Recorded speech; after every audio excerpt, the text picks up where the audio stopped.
여러분 안녕하세요. 오롱장입니다. 오늘은 임대차 3법에 대해서 얘기를 해보겠습니다. 제가 굉장히 관심이 많은 법이고 굉장히 많이 언급을 했고 굉장히 어마어마하게 역사에 남을 법이라고 생각을 합니다. 한번 들어보시죠. 시청하시기 전에 구독하기, 좋아요, 멤버십 그리고 제 아래 링크에서 제 강의랑 책들 확인 가능하세요. 임대차 3법 2년 만에 풀릴까? 저는 풀리기 어렵다고 생각을 하는데 전 이런 말 하면 안 됩니다. 왜냐면 강의 시간에 임대차 3법 딱 얘기 나왔을 때 여러분 이거 통과되기 어려우니까 당분간은 신경 쓰지 맙시다라고 얘기를 했는데요. 그게 지금도 후회가 돼요. 그때 너무 경솔하게 생각한 게 왜 그랬냐면 저도 여러분 아무리 제가 날고 뛴다 그래도 제가 아무리 막 발버둥을 쳐도 저도 인간이잖아요. 제 상식 한도 내에선 통과되기 어려운 법이었거든요. 왜냐면 옛날에 전두환이랑 노태우 정권 때 1년을 2년으로 바꿨을 때 전세가가 난리가 났었거든요. 아니, 여러분 보세요. 전세 의무 기간을 1년에서 2년으로 바꿨을 때 난리가 났었거든요. 그때 일기 신도시 입주 없었으면 더 갔을 수도 있는데 그건 몰라요. 그때 데이터는 별로 남아있지 않거든요. 그런데 1년에서 2년으로 늘리는 난리가 났죠. 1을 2로 바꿨더니 난리가 나더라. 근데 2를 4로 바꾸면 어떻게 될까요? 그건 임차인들한테 좋은 혜택이 넘어가고 아무 문제가 없을 것 같으세요? 그럴 리가 없잖아요, 여러분. 그럴 리가 없잖아요. 이 절대적으로 여러분 이거는 전 여러분께 이건 꼭 말씀드리고 싶어요.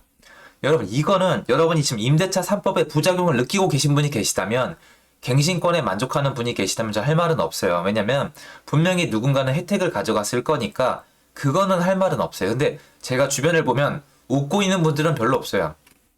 여러분 오해하시는 게 임차인분들이 임대인들은 웃고 있는 줄 알잖아요. 왜냐면 세금도 늘었고 갱신권에 걸리는 분도 계시고 매도 계획도 틀어졌고 거래도 안 되기 때문에 결론적으로 전세가를 올려받고 웃는 분들이 그렇게 많진 않아요. 상대적으로. 그러니까 웃는 임차인분들 중에 소수가 웃고 임대인분들 중에 소수가 웃고 그리고 국가는 좀 웃었죠. 그때 왜냐면 좀 지지도가 올라갔을 테니까. 그리고 대다수의 사람들은 엄청 슬펐죠. 근데 여러분이 알아줘야 되는 게 뭐냐면 이건 제가 지어내는 게 아니라 여러분 네이버에 검색도 해보시고 공부도 해보세요. 이건 정해져 있던 수순이에요. 과거에 이미 기록이 있던 거랍니다, 여러분.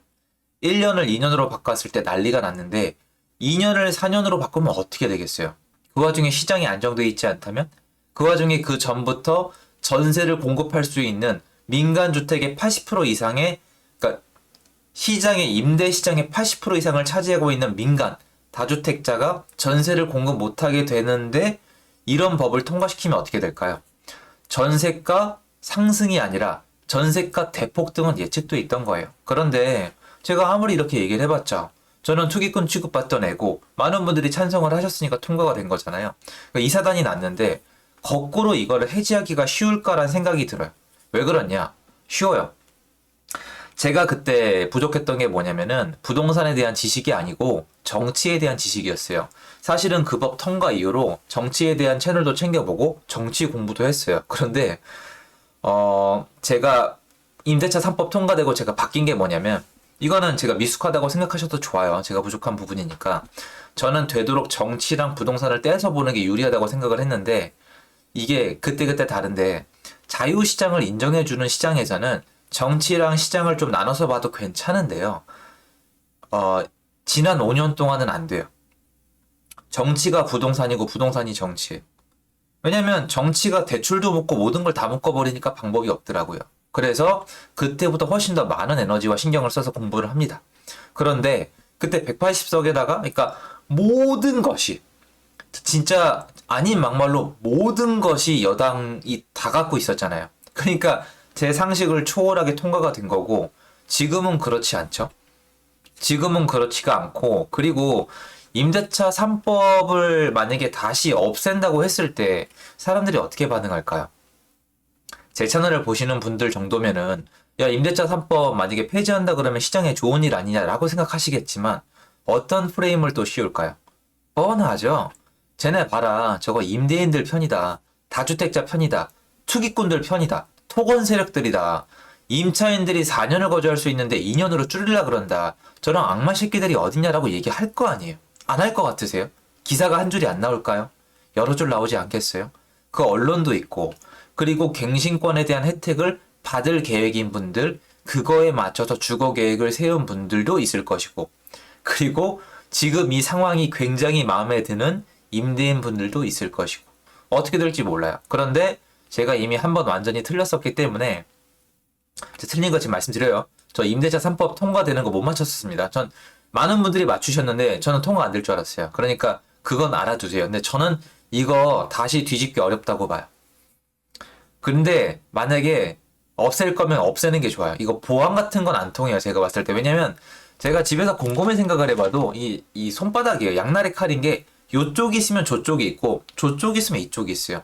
임차인한테 혜택을 주면 임대인한테 무슨 문제가 있고 임대인한테 혜택을 주면 또 임차인한테 혜택이 있고 또 뭐 예를 들어서 뭐 소급 적용을 하면은 또 새로운 계약하는 사람들이랑 옛날 사람들이랑 또 다르고 굉장히 복잡해서 이게 사실은 예전에 임대차 3법 통과되기 전에 옛날 시장 있죠, 여러분.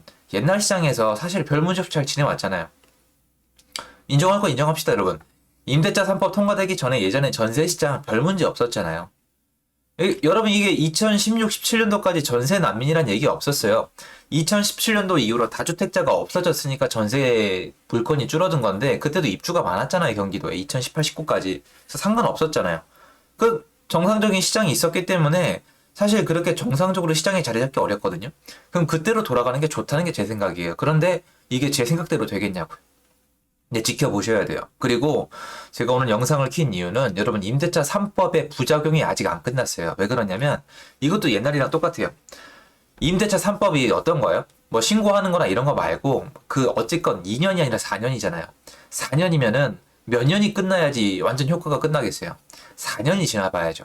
갱신권 계약했죠. 2년 있다가 갱신권 또 쓰면 이제 끝이죠. 그러니까 요 갱신권이 2020년도 7, 8월 달 그때 걸쳐 있는데 2020년 7월에 갱신권의 자격이 갱신권 나오기 전에 계약한 분들은 갱신권이 있으니까 그때 또 계약해서 4년 후에 만료가 될 것이고 그때 한번 갱신권 생기고 계약하신 분들은 요번에 갱신권 쓰는 게 이제 그때 갱신권 이미 쓰신 분들은 요번이 만기가 나올 것이고 하는데 결론적으로 파급력은 일단 올해가 위험하겠지만 내년, 내후년까지 지켜봐야 되기 때문에 임대차 3법에 지금 효과가 끝난 게 아니에요. 그래서 이번 시장에서 임대차 3법의 효과에 대해서는 반드시 공부를 하셔야 돼요. 왜냐하면 적응하셔야 됩니다. 여러분이 지금 보시면 임대차 3법이 통과된 이후로 시장의 체질이 완전히 변했어요. 많이 달라요. 그러니까 이게 전세에 대한 어떤 공급이 부족해지면서 이게 월세랑 매매에 영향을 미치는데 1차적으로 전세가 때문에 경기도 아파트가 한번 폭등을 했다고 판단을 하고 있고요. 그 다음에 지금 월세가 올라가고 있는데 그때는 전세가 버티다 전세가 터져서 매매로 간 거고요. 서울 전세가 터져서 경기도 전세가 터져서 경기도로 간 거고 이번엔 지금 서울 월세랑 그리고 경기도 월세까지 문제가 되고 있거든요. 그럼 얘네가 터지면 어디로 갈지를 지켜보셔야 되는데 많은 분들이 오해하는 게 지금은 시장이 엄청 망가져 있기 때문에 물론 이제 정권이 바뀌고 어떻게 바뀔지 모르겠지만 지금은 전세 시장, 임대차 3법이 전세 시장에만 영향을 미치는 시장이 아니에요. 전세 시장이 매매와 월세 시장에도 영향을 미치고 월세 시장이 전세와 매매 시장에도 영향을 미치고 매매 시장이 전세 월세 시장에도 영향을 미쳐요. 왜? 다주택자가 집을 사면 전세 월세 공급이 늘어나거든요. 이 세 개는 전부 다 어떤 식으로든 유형이 다를 뿐이지 사람들이 집에 들어가서 사는 유형이기 때문에 영향을 미칠 수밖에 없는데 많은 분들이 지금 위험한 게 뭐냐면 월세 시장에 관심이 없어요. KB에서 월세 지수를 발표를 하거든요, 매달. 근데 그거 지금 폭등 중이고요. 지금 한 110 넘었을 겁니다. 제가 그거 처음 봤을 때가 90대 초반이었거든요. 근데 지금 한 110 넘어가고 있을 거고. 그리고 지금 1월달 거래량 발표 났죠, 여러분. 1,300건인가 이 정도 되거든요.